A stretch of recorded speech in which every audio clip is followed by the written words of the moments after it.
Hello, everybody. Welcome to our new monthly segment where we sit down with UMHB Vice President for Athletics, Randy Mann, just kind of get a state of the union about the UMHB Athletic Department, where things are going, where things have been, and what we can look forward to in this very strange fall semester. And Coach Mann, thanks so much for your time. Before we talk about the present and the future, we'll look back a little bit. You go back to March, which seems like so long ago now.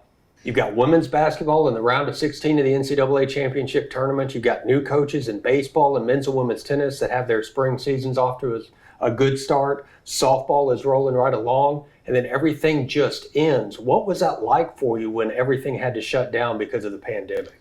I really like to forget those times, John. It was very strange, as you mentioned earlier.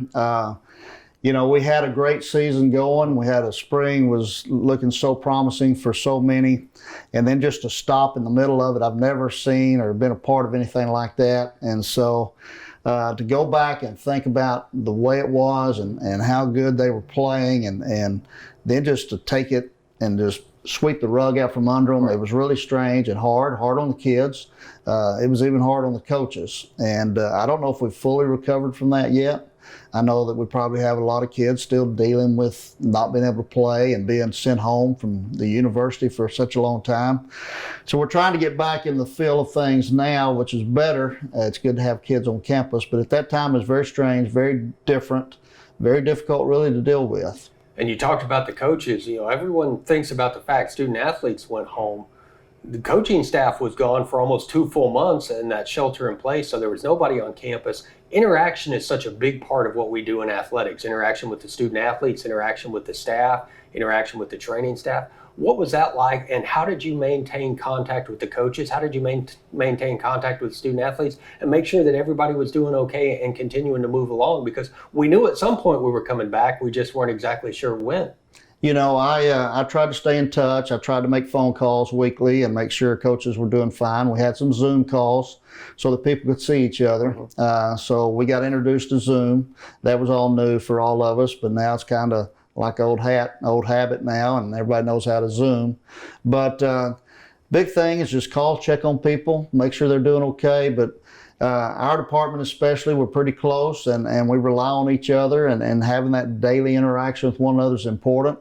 And then being in touch with your kids. So I encouraged our coaches to stay in touch with their kids through Zoom meetings, calling their kids, make sure they're okay. Because you really want to reach out to them, make sure they're fine, and make sure that we can help any way that we can. Going to totally online classes and things was new for a lot of them. Some of them struggled.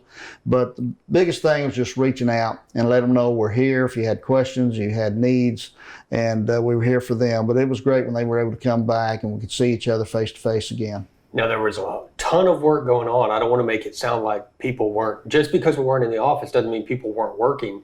Did you get a chance to do anything new, anything different while you were sheltering in place? You hear about all these stories about people who picked up a new hobby or did something like that. Did you have any opportunity to do anything like that? And fun may be the wrong word, but do something that wasn't necessarily work related? No, I tell you what I did. I spent more time at home and doing a lot of home project stuff with my wife that I probably been needing to do all along, and just finally had to catch up. But I didn't really do a whole lot. I didn't get to golf as much as I normally would like to, just because courses were closed for a time. I did fish some. Caroline's mom and dad have a great place out there in Crawford, and I got to go out there a few times and fish, and so that was good. But typically I don't have that opportunity to go either. But as far as picking up a new hobby and doing anything, I picked up food, and I ate a little bit more, make myself feel better. But I didn't really do much really other than work around the house and try to catch up on honeydews that my wife had for me. There's been so much uncertainty now that student athletes are back on campus, now that students are back on campus, now that staff is back on campus. We weren't sure exactly what it was going to look like, but if you would just talk about the transition getting back to campus. And I know how proud you are of the support staff, how proud you are of your coaching staff and the job they did in getting students back on campus, getting student athletes here, and the recruiting that was done even while we weren't on campus. Exactly. And, recruiting never stops. In our business, our livelihood are students and student athletes. And so our coaches did a great job of recruiting, even when there was no events to go watch. I guess our coaches have a lot of contacts from high school coaches and club coaches, and so they did a great job of reaching out and finding kids even during this time when they didn't have activities that they could go watch. And so they did an outstanding job recruiting student athletes, the largest student athlete population that we've ever had here. So I'm really proud of the work that they did and continue to work even during the pandemic. So we're excited. We're back now. We're still working on some schedules. They're not all complete yet, but it's exciting to know that right now we're going to have golf compete next week. So to start having some competition, to start feeling a little bit normal is exciting. We'll talk more about that in just a minute, but first, you had to do some recruiting too. A couple of new coaches on staff, a new athletic trainer on staff. What was that like trying to hire a coach during a pandemic where you can't have that face-to-face meeting? It's being done through a computer. Yeah, and that was different. And, it helped. We hired Coach Cliff Carroll as our men's basketball coach. It helped in that by knowing him through competition with Sol Ross and knowing who he was. So I had a better feeling about him. But we had 3 really great candidates. We had 3 great interviews. It was different. But at the same time, we were able to get things done, even in that interview process, like we normally would. And we hired Coach Carroll. We're really excited about him. He went straight to work. And we only had a few kids coming back off last year's team. And man, he's got 20 plus kids here. And so he did an outstanding job during this time when there weren't AAU meets to go watch and things, as I said earlier. But just making phone calls and finding out who's out there, who's available. And man, he's brought a great roster to Mary Hardin Baylor. We're very excited about that. But yeah, it's different, just having those Zoom interviews and whatnot. You'd rather be face to face. But once you have a Zoom interview, we were able to bring a candidate back and get them face to face. But the Zoom interview really saved time and money, and it really worked out very nicely. Moving back to the student athletes and the fact you mentioned, men's golf will host a home tournament next week. So competition is right around the corner. There have been some practices going on. One of the big focuses is we wanted student athletes back on campus, but we wanted it to be safe. What are some of the things that are being done in terms of protocols, in terms of testing, all of that sort of thing? Because I know there have been a ton of meetings to make sure that all those things are in place and our student athletes are not only going to have a chance to compete, but they're going to do so safely. Yeah, the NCAA has given us strict guidelines to follow, which basically are there for the safety of our student athletes and a safe return to play. And so we're trying to do our very best to follow those guidelines. Some of the things we're doing every day are just a daily health screening of all of our athletes, where they take their temperature, make sure they're feeling well. If we have somebody that has some symptoms, have a high temperature or whatnot, then we immediately isolate them and quarantine them, and then test them whether they're positive or not and deal with it that way. So we've had a few cases. It hasn't been alarming at this point. Most of the kids are doing their masking and trying to stay social distance. So whenever the kids are in the gym or they're on the fields right now, we're trying to go through those protocols and make sure that they're safe, knowing that they're not always 6 feet apart, but as often as we can, we make sure they're 6 feet apart and they got their mask on so that they can be safe.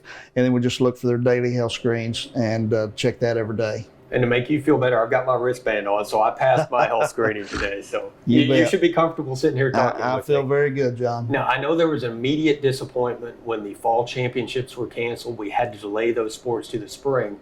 Those student athletes are still, knock on wood, we don't know what things are going to look like in the spring, and obviously we'll reevaluate, but we're starting to get schedules, and there are going to be at least opportunities for those fall sports student athletes to compete for conference championships in the spring. How important was that to you, and what does that mean to those programs?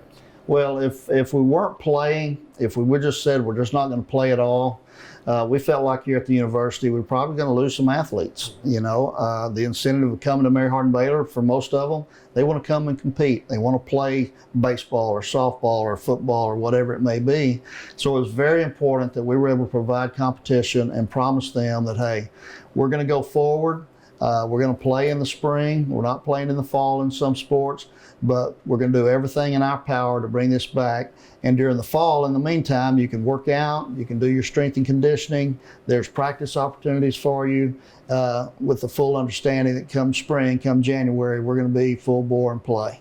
And we'll have more opportunities to talk about what that spring is going to look like. As we said, we're going to do this every month. But looking even farther into the future at a time when so many people are making cuts, we've actually added another program. We're going to have beach volleyball in 2021 and 22. Just talk about the process of how that came about and what's going to be our 16th varsity program. You know, that's exciting. Coach Pryor came to me not long after he was here and said, you know what, beach volleyball is really picking up some momentum. I've talked to a lot of people. Do you think you'd be interested in looking at it? So he brought it to me. We kind of looked at it. He started crunching numbers, and we took it to our administration and said, hey, we think we can add 12, 14 kids pretty easily with not a lot of expense. We have competition in our area regionally that we can play. And so it just ended up being a no-brainer when we put all the figures to it. And we're excited about it. It's going to be something that I don't know a lot about, but I do know that it's picking up momentum. And I watch the Olympic sport, and I enjoy that. But we're excited here for the opportunity to have more girls in our program, in our department, and competing. And so we're always looking for sports that we can add that bring new students to our campus, and this is another one that we can bring new students in. It's going to be a new experience for all of us, and I don't know that much about the sport yet. I'm still trying to learn it, but I know as the day we record this interview, it is pouring down rain. I don't think that's good beach volleyball weather, but it may be. We'll just have to see how that goes. Yeah, we'll just have to see, John. I'm like you. I don't know if it's very good, but we'll just have to see. Well, Coach, thanks so much for your time. Thanks for your leadership. And we're looking forward to what will be a different year, but hopefully a great year for UMHB athletics. It's going to be a great year. We're excited to get started. I appreciate it. And we will be back again next month with another sit down with Randy Mann, just talk about UMHB athletics. This has been our monthly sit down with Randy Mann, UMHB Vice President for Athletics.